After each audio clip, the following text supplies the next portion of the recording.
Let's be honest, if you're listening to podcasts voluntarily, you're at least a little bit of a hippie. And what do hippies need? Websites. That's why today's episode is brought to you by Squarespace. Whether you need a place to sell artisan homemade moose cheese, a domain to host a free trade hemp fashion blog, or just a friendly site to bond with your fellow Prius drivers, Squarespace is the place for you. Squarespace. Hey, I'm Jacob. I'm Giovanni. I'm Liz, and we're the Crackhead Historians.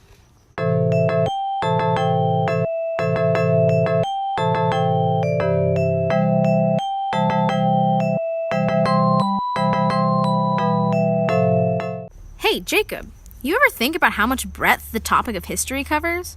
Like, some historians devote their entire lives learning about the space race, others about the global impact of Hindu nationalism. Sometimes it feels like the only real limit about what qualifies as history is the invention of the written record. As it happens, when we look at history as a whole, we can identify certain driving forces that are found throughout the subject. A sort of reoccurring theme. One such theme is religion. Although the specific religion might be different from era to era, the strength of religious impact on history is indisputable. Yeah, and it's also important to note that religion influences history just as often as history influences religion. In other words, while religion is shaped by rising and falling cultures, religions can just as easily be used to retell the narratives which develop them and the stories that define the cultures they came from. Alright, so I got a good example of this. So a lot of people don't realize that there's actually a civilization around the same age as ancient Egypt and Mesopotamia. But unlike those other civilizations, it's not around the Mediterranean. It's actually in the Indus River Valley. Established history holds that the people of this civilization were part of an ethnic minority in modern-day India known as the Tamil or Dravidians. The majority of the country's modern-day population are descended from a group of people called the Aryans. And no, I'm not talking about the Nazi ones. These Aryans migrated from the Caucasus region, bringing with them the Vedas, the holy texts that form the foundations of modern Hinduism and many Indian traditions. However, this migration narrative, it's actually in direct contradiction to the Vedic narratives, which weave an intricate tale of Aryan gods and kings inhabiting the subcontinent for millennia prior to what established history tells us. Starting in the late 20th century, a theory known as the indigenous Aryan theory gained traction by Hindu nationalists. This pseudo-historical revisionism posited that the Aryans did not migrate into India, but rather they were simply always there. This was due to the seeming correlations between the Indus River Valley sites and sites described throughout the Vedas. Thus, some concluded that the stories of the scripture were in fact based in fact, and that the people of the Indus River Valley civilization were of Aryan descent, not Dravidian. So let me get this straight. Believers of the indigenous Aryan theory establish supremacy through their claims of having settled the area first, and then they back up that claim with the Vedas? Yeah, basically. The Vedas say that civilized man was cultivated in India, and that this proto-nation of sorts was the ancestor of modern-day Aryans. Not only did the group originate in the subcontinent, but it is claimed that many other Indo-European cultures came from them, rather than the other way around. Supporters of the theory use the age of the Indus River Valley civilization as proof that the Aryan India was the first and the greatest empire, even though that's not really what the actual historical proof points to. So they used the Indus River Valley civilization to fulfill their own confirmation bias? Interesting. They essentially modified the historical evidence to prove their religion's validity. Exactly, but you are missing one key aspect. It's all about supremacy and opportunity. As I said, the modern-day Dravidians are a minority group in India. Since the descendants of the Aryans are the majority, this rewriting of history not only justifies Aryan traditionalism, including controversial cultural implementations like the caste system, but it also takes away from the respect and recognition the Dravidian peoples deserve. So I was thinking then, could it be that religious revisionism like this continues to survive because of the social ties? It seems that Hindu nationalism is just as tied to ethnocentrism as it is to the religion itself. I guess that makes sense. Hinduism has very strong ethnic ties, and at times it's hard to ignore the racial implications of the indigenous Aryan theory. It's an interesting thought. That reminds me of a similar story in Japan. So looking at the historical context of the country, and especially World War II, we can really see how the religious beliefs shaped the World War for Japan. The people essentially worshipped their emperor as a god because of the mythology that it had. The emperors could all trace their ancestry back to Amaterasu, the goddess of the sun. Thus, the emperors were believed to be demigods and their wills divine. Thus, loyalty to the throne was never threatened, and the soldiers faithfully fulfilled all their emperor's wills and to become the imperial colonizer that they became. Hirohito, the emperor of Japan, during World War II, quickly made his nation extremely nationalistic and xenophobic, so that it believed that it was doing a service to other Asian nations when they colonized them.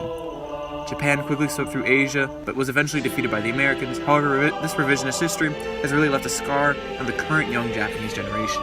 After the defeat of the Japanese in World War II, the emperor had to renounce his authority as a demigod, and many dropped the belief. But during World War II, the belief was still held strongly among many of the Japanese people. The emperor, of course, knew this and used this to get support for Japan in his conquest of China. In order to get the people to support the war and the thousands of deaths that the Japanese would have to take in order to support this war, he would need to have the belief that his will was divine. Thus, he had the religious backing of many of the Japanese citizens. Many also believed that Japan was the master race in terms of Asians, and it believed that it was their destiny to take over all of China, Korea, and the Pacific Islands. That's actually pretty interesting, but how does this still affect current-day Japan? After all, wasn't this it's like 70 years ago? Well, it's actually still a huge point of contention within the Asian community. The same government that ruled during World War II still rules in Japan today. And because of that, they don't really teach the atrocities that the government committed during the war. The children in Japan have no idea about things like the medical wards in Korea, the rape of Nanking, and this poses a huge issue in terms of repeating history among the young Japanese generation. That's right. In order for us to advance, we have to know our history, so we don't repeat the mistakes of our past. Not teaching the next generation of Japanese children allows for them to fall into the same, fairly misguided belief system as their grandparents. These two stories remind me of another pretty good example. There was a fairly well-known fringe theory which suggested that the first group of people to discover the Americas was a people called the Phoenicians, who originated from Palestine, Lebanon, and Carthage, basically the Mediterranean area. Most of the evidence backing this theory up was based on the discovery of petroglyphs and written tablets that seemed to bear Phoenician writing. Now, there's definitely some merit to the theory.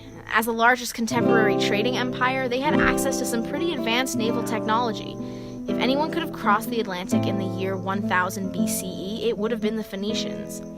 Anyways, this theory became a pretty important part of the history of Mormonism. Basically, the Book of Mormon teaches about this Hebrew prophet named Lehi, who sailed to America with his 3 sons. They rationalize this because the Hebrew language looks almost identical to Phoenician.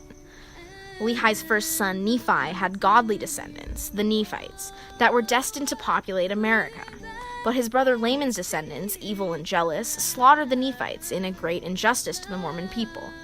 Anyways, Joseph Smith, the founder of Mormonism, used this tale to justify the Mormons' expansion west, saying that they were the spiritual successors of the Nephites and were just coming to reclaim their promised land from the evil Lamanites. Interesting.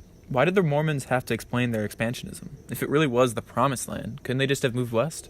Well, like Giovanni said earlier, it's all about supremacy. Joseph Smith drew direct parallels between the evil Lamanites and then the contemporary indigenous Americans. He even went so far as to say that their darker skin was just a physical manifestation of their evil. Creating the lore behind the expansion gave the Mormons not just an excuse to move west, but a justification in a way. They would be wiping out the evil Lamanites. So then, why would Joseph Smith use historical evidence to back up his religious claims, instead of using other types of evidence? Well, when it comes to moving into a completely unknown land and removing its inhabitants, you're not going to want to make such a big decision on faith alone. Joseph Smith manipulated the Phoenician theory to line up with traditional Christian beliefs so that he could have actual tangible proof, or at least what appeared to be actual tangible proof. Basically just so that his story about the Lamanites and the Nephites would seem more plausible. Backing up the claim with reasonable historical evidence allowed the early Mormons to support Smith without having to rely on just faith. Instead, they could rely partially on reason. So is there any way we can look at this example of Joseph Smith and Mormonism and make connections to modern-day America? Actually, now that I think about it, can all of these examples somehow be linked to our modern world?